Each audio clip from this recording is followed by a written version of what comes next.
Why is it that only 10 to 20% of people who engage in a self-development, self-improvement program or a coaching program achieve their desired outcome?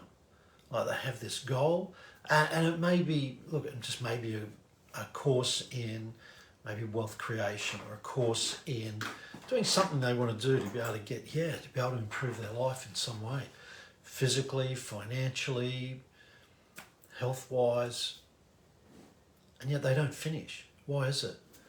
Well, my belief is that their mindset, their perceptions, their values, their attitudes are not in alignment with that person, the ideal version of themselves who creates that outcome that they want. So they may be sitting here today thinking, I'd love to have whatever it is they want to have, a great relationship, better finances, more physical health. So they're sitting here without those things and they keep thinking about what they don't have. And so they're out of alignment with the version of themselves that has all those things, the better health, wealth, love, and business and career and so on.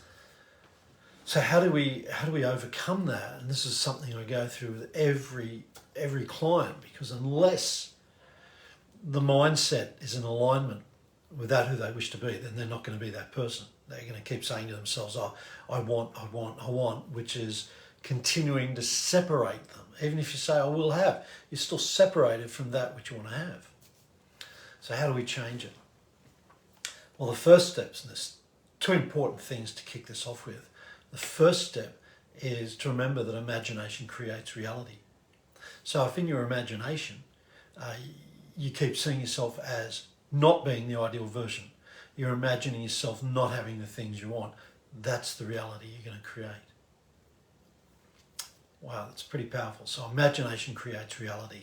And everyone I work with, we're working on something called future pacing, which is keeps taking you out to be and experience what it's like to be the ideal version of yourself. The second thing to remember is the feeling is the secret. So when you go into this ideal version of yourself and you practice imagining being the ideal version of yourself, very, very important to feel what it feels like to create this reality. Because the reason why this is important is the language of your unconscious mind is symbols and emotions. So if you're using emotions to create positive anchors, positive connections to your ideal version of you, that'll really work for you. It really, really will. And this is just two things to get people started. And there's a lot more. And the journey never ends. You're always continuing to improve and develop yourself. So if you would like to get an outline of the 13 steps to create the ideal yourself, then just put 13 in the comments. I'd love to share it with you.